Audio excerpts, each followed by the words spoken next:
वक्रतुंड महाकाय सूर्यकोटि समप्रभ निर्विघ्नं कुरु मे देव सर्वकार्येषु सर्वदा। वक्रतुंड महाकाय सूर्यकोटि समप्रभ निर्विघ्नं कुरु मे देव सर्वकार्येषु सर्वदा। राधे राधे, जय श्री कृष्णा। मैं सीमा सिंह आप सभी धर्म प्रेमियों को सादर प्रणाम करती हूँ। आज मैं आपको धर्मराज जी की कहानी सुनाने जा रही हूँ। एक गांव में एक बुढ़िया माई अपने बेटा बहू के साथ रहती थी। बुढ़िया माई का नियम था कि वह रोज 1.25 किलो आटे के गुड़ के पुए बनाकर भिखारियों में बांटती थी।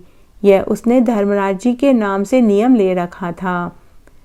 जब तक बेटा कंवारा था तब तक बुढ़िया आराम से यह कार्य करती रही। जब बेटे का विवाह हो गया और बहू घर में आई तो कुछ दिनों तक तो उसने यह क्रम चलने दिया, लेकिन कुछ दिनों बाद बहू का सास का गुलगुले बनाकर बांटना रास नहीं आया।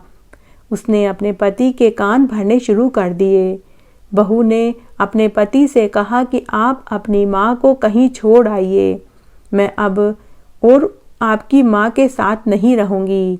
या तो इस घर में आपकी माँ रहेगी या फिर मैं ही रहूंगी। मुझे रोज रोज आपकी माँ का 1.25 किलो आटे के गुड़ के पुए बनाकर बांटना पसंद नहीं है। इस तरह तो हमारा पूरा घर ही खाली हो जाएगा।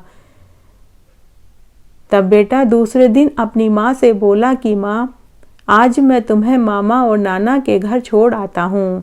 तुम कुछ दिनों के लिए वहाँ रह आओ, तुम्हारा भी मन लग जाएगा। बुढ़िया माई ने रात बेटा बहू की बात सुन ली थी।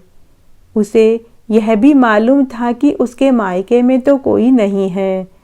तब बुढ़िया अपने बेटे से बोली कि बेटा यही ठीक रहेगा।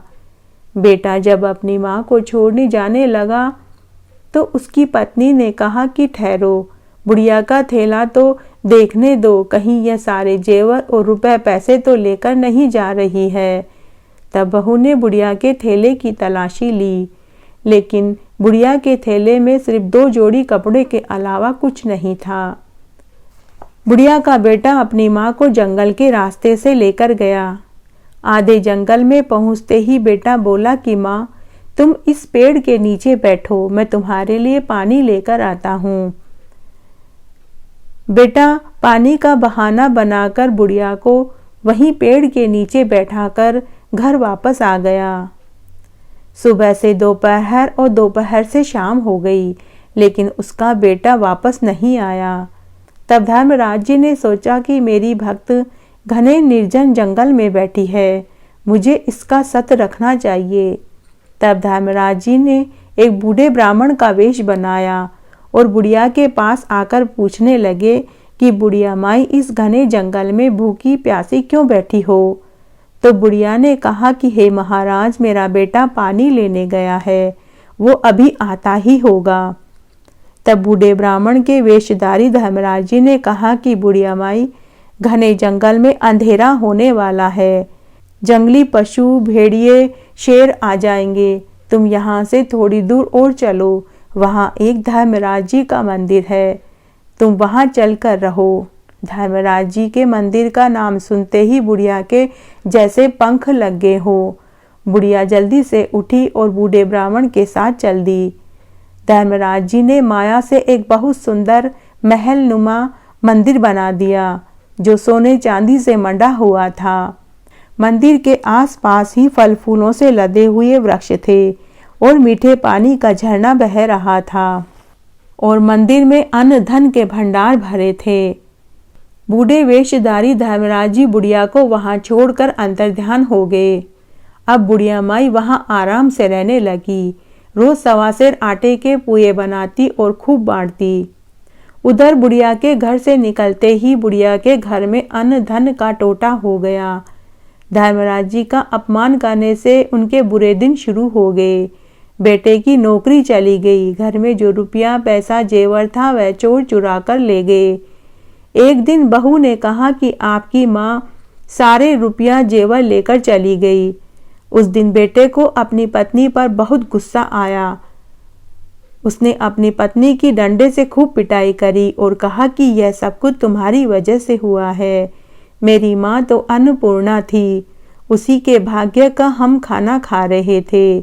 ना तो मैं माँ को जंगल में छोड़कर आता और न ही यह दिन देखना पड़ता। तब उसकी पत्नी को भी अपनी गलती का एहसास हुआ। उसने अपने पति से क्षमा मांगी और वह रोती रोती बोलने लगी कि चलिए, जंगल में आप माँ जी को कहाँ छोड़कर आए हैं, हम चलते हैं और माँ जी को घर लेकर आते हैं।